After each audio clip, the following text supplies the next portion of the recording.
Salve, galera do De Olho no Jogo, estamos de volta e hoje o nosso assunto é o Paraná Clube, um time que passou algum tempo na liderança, passou muito tempo entre os 4 primeiros colocados, que é o lugar que todo clube da Série B sonha, só que agora passa por uma instabilidade, já não ocupa mais um lugarzinho nesse grupo dos melhores e vem da sua pior sequência. E eu diria que vem da sua pior noite, né? Jogo contra o CSA, uma goleada por 4-0. Daniel, Paraná nos enganou?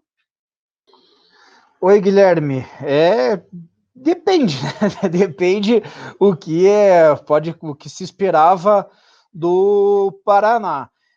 Mas respondendo assim diretamente, depois de tudo que a gente viu, ainda acho cedo, ainda acho precoce fazer qualquer tipo de apontamento definitivo a respeito da situação do Paraná na Série B.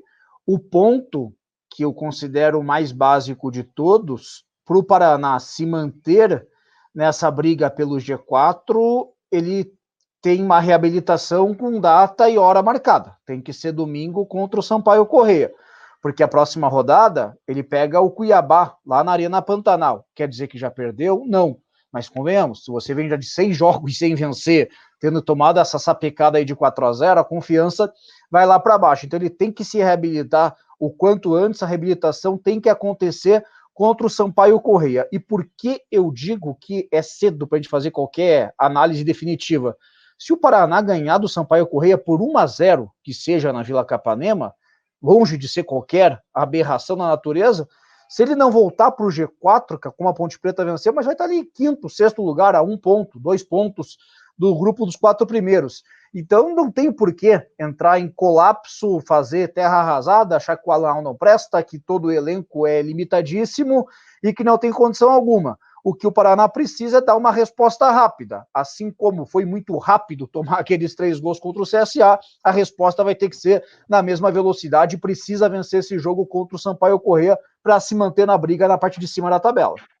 Eu aposto até, Daniel, que o torcedor do Paraná que está acompanhando a gente no canal nesse momento, aliás, para você que está conhecendo nosso conteúdo agora, por favor, se inscreva, ativa as notificações, a gente sempre trata aqui dos times paranaenses especialmente, e tenho certeza que esse torcedor do Paraná, ele está tentado a ver uma revolução no clube, maneira de dizer, muito mais no time, e aí passa pelo técnico, passa pelos jogadores, passa até pela maneira que o treinador pensa o jogo, né? Claro que o torcedor pode pensar até no personagem, mas eu vejo muita gente apontando a necessidade de um plano B para o Alan Al.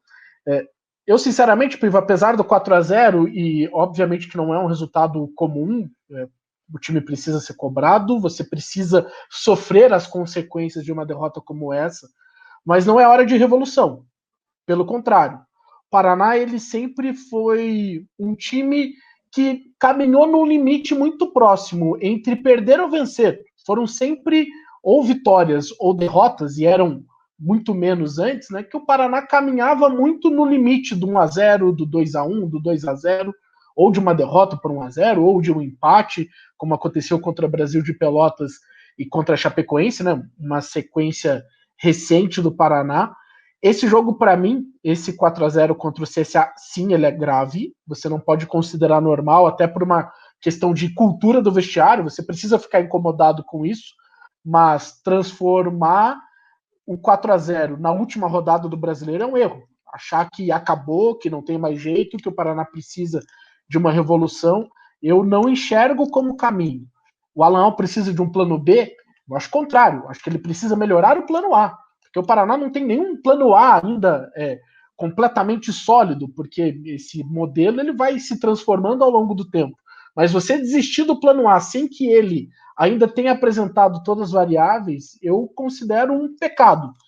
É difícil para o torcedor entender, achar que, pô, então vai continuar tudo normal, vai continuar escalando o Marcelo.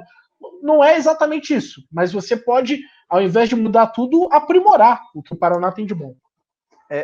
Eu vejo assim, Guilherme, a boa notícia que se tem do Paraná, com exceção desse jogo contra o CSA, para a parte ruim, e talvez do 3-1 no Juventude, que talvez tenha sido ali a melhor atuação do Paraná na temporada, as as notas do Paraná nas partidas não variavam muito. Era sempre ali 6, 6,5, 7.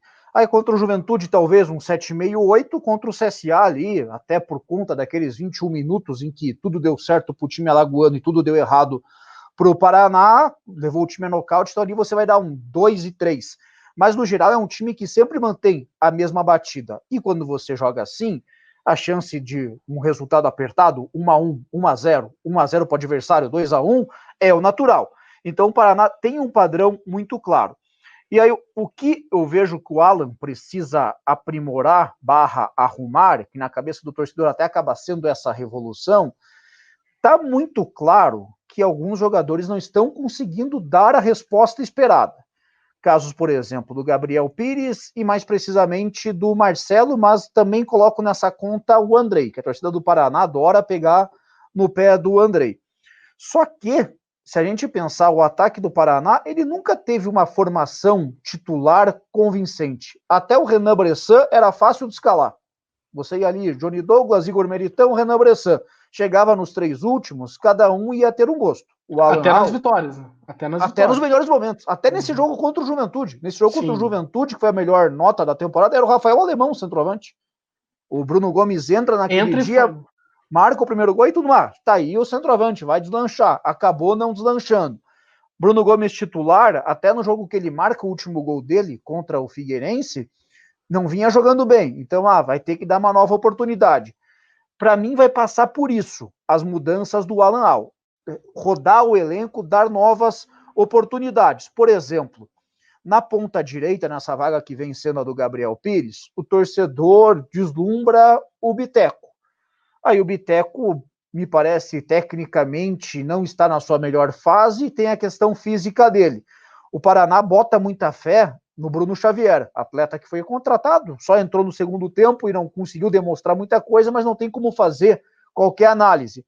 Mas não vai ser surpresa nenhuma se o Bruno Xavier já aparecer como titular nesse jogo de domingo contra o Sampaio Correia.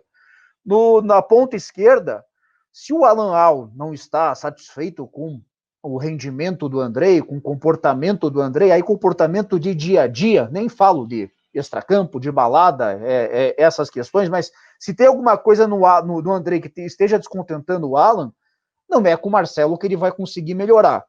Aí você tem duas alternativas. A primeira, que é a que eu tentaria, mas aí eu tenho toda a humildade de reconhecer, não assisto o treino, não sei como que o jogador está se saindo, é tentar o Lucas Sene. O Lucas Sene é um atleta da categoria de base do Paraná, promovido para o principal, para o elenco principal após a saída do Mosquito, e que tem essa qualidade do 1 contra 1, a velocidade, arrisca o arremate, mas ainda não estreou no profissional. Será que é o momento de lançar o garoto? Ou então vai começar a apostar em Bruno Gomes e Léo Castro juntos, talvez o Léo mais aberto, como jogou já muitas vezes na carreira. E aí a outra questão que, para mim, aí tem que ser o maior cuidado do Alan é o não perder o Igor Meritão, cara. Os melhores momentos do Paraná são quando consegue aproximar Fabrício, Jean Vitor, Igor Meritão e Bressan. O Meritão já ficou no banco de reservas num jogo, num discurso ali de cauteloso, conservador à parte física, mas ele sai nos 45 minutos do jogo contra o CSA. Não vai ser surpresa se a gente vê contra o Sampaio Correia já Vitinho e Bressan juntos, com o Johnny Douglas mais atrás, ou até o Cal, tá com pinta que o Meritão vai estar com a batata assando. Mas eu teria cautela. É um jogador que tecnicamente tem capacidade para entregar muito. Se for também questão comportamental, do dia a dia, tenta conversar, mas não pode perder um cara com essa capacidade. É um dos diferenciais que o Tricolor mostrou nos melhores momentos dele na temporada. E o Meritão é o típico jogador que influencia no todo. Influencia muito no Bressan. O Bressan é um camisa 10, mas ele tem como tendência jogar pelo lado esquerdo porque é o setor mais forte do Paraná, né? E talvez aí seja uma das grandes expectativas da semana, né, Piva, sobre o retorno ou não do Fabrício. Porque não é só fundamental defendendo. Para o Paraná atacar, o Fabrício também é muito importante. E se tem uma impressão assim no Paraná, claro que toda essa avaliação acaba sendo subjetiva, mas que a liderança do Fabrício, o comportamento do Fabrício fez falta, muita falta no CSA naquele momento do apagão, naquele momento do nocaute. Faltou uma leitura ali do jogo que, tá tudo dando certo para os caras, vamos nos acalmar aqui e esperar um pouco a poeira abaixar. E é claro, aí teve gol para tudo que é gosto ali naquele 4-0, mas muito erro de posicionamento, como por exemplo o terceiro e o quarto gol. O terceiro gol mais claro ainda, que o Gabriel Pires fica olhando o Toninho na dificuldade, o quarto gol já foi um erro mais individual. Mas se tem essa leitura no Paraná, que o Fabrício fez falta, até nessa questão do acalmar ali um pouco o time, chamar a atenção para acordar, vamos fechar aqui a casa um pouco, espera passar esse momento conturbado para tentar voltar o jogo sem ser nocauteado. E o outro aspecto que o Fabrício faz muita falta daí, Guilherme, embora, com exceção desse 4-0 em que todo mundo foi mal, o Hurtado vinha jogando razoavelmente bem na minha concepção, o problema estava mais no substituto do Salazar, é a saída de bola. A saída de bola do Paraná perde muito sem o Fabrício. E com o Igor Meritão não vivendo ali os seus melhores dias, era muito cantada a pedra que dependia muito do Jean Vitor. Era o tempo todo o Jean tentando desenvolver a jogada, e aí era aproximação Jean e Bressan, horas dava certo, horas não, mas mais previsível para o adversário conseguir marcar. O Fabrício tem a capacidade de um passe longo, de um passe de colocar o Renan Bressan sem ter que passar pelo volante, pelo lateral. É um cara que faz bastante diferença em vários sentidos aí para o tricolor. Uma discussão também presente nesse momento de baixa do Paraná é a questão do elenco, e o jogo do CSA ele trouxe uma notícia preocupante, que é a diferença na lateral direita, por exemplo. Né? A gente está discutindo a defesa, mas Toninho, nesse momento, para o lateral titular, para o Paulo Henrique, é uma diferença considerável. Mas me parece, Piva, que o Paraná ele vai meio que conviver com alguns desequilíbrios no elenco, mas desequilíbrio mesmo, uma diferença gigantesca, talvez ele tenha nessa posição, até mais do que do Bressan para os seus reservas, com o Vitinho agora à disposição. A boa notícia nessa questão, antes, o substituto do Bressan também era um problema, que era o Michel ou o Dudu. O Vitinho, claro, no Paraná, nessa volta ainda não conseguiu dar essa resposta, mas que tem a capacidade, tem o potencial ali para substituir o Renan Bressan. Eu vejo assim, Guilherme, no elenco do Paraná, algumas lacunas, mas a mais grave, sem dúvida, é essa pedra cantada, o substituto ali do Paulo Henrique. Qualquer coisa que aconteça com o Paulo, o Toninho está bem abaixo. E olha que na lateral esquerda, a gente tem a disputa Jean Vitor e Juninho, que também é grande.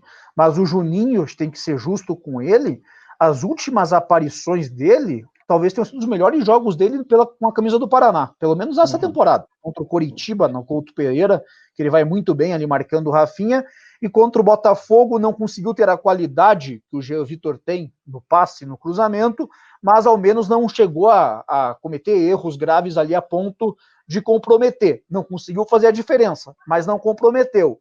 E aí, para mim, o que mais me intriga assim, no elenco do Paraná, Guilherme, e sei lá se a diretoria tem essa visão, ao que me parece não, eles têm um outro entendimento, eu não vejo nenhum atacante de beirada confiável. O mais confiável eu coloco o Andrei, só que o Andrei não é um jogador que você vai tirar, vai resolver todo santo dia o seu problema, é o que mais tem a capacidade para resolver, para mim dos atacantes do Paraná, é o que tem a melhor finalização, é o que consegue provocar mais faltas, é o que tem arrancada. Mas se o Andrei entra numa má fase, se oscila para baixo, não vejo nenhum substituto. Por isso que, nesse caso, tentaria dar oportunidades aí ao Lucas Senna para ver como que o Prata da Casa iria corresponder. Se não conseguir também, Marcelo e o Anderson, ao que tudo indica, não vai conseguir sair muito mais do que já entregaram. Aí teria que ir para o mercado. Não vejo essa movimentação, pelo menos de forma oficial, desconheço qualquer tipo de tratativa do Paraná para o setor. Paraná enfrenta no domingo, então, o Sampaio Correia, mais uma equipe que conseguiu estabelecer uma sequência de recuperação. Jogo decisivo para o Paraná é o jogo da recuperação. E você que está acompanhando aqui o nosso De Olho no Jogo, o que acha? Concorda com a gente? Responda também essa pergunta. O Paraná nos enganou ou nunca chegou a enganar? Ou não é isso? O Paraná ainda está muito na briga. Qual a sua opinião? Por favor, deixe a sua mensagem também sobre o trabalho do técnico Alan Al, que foi um dos principais temas desse vídeo. Valeu, Piva, até a próxima. Valeu, um abraço a todos. Valeu, gente, até.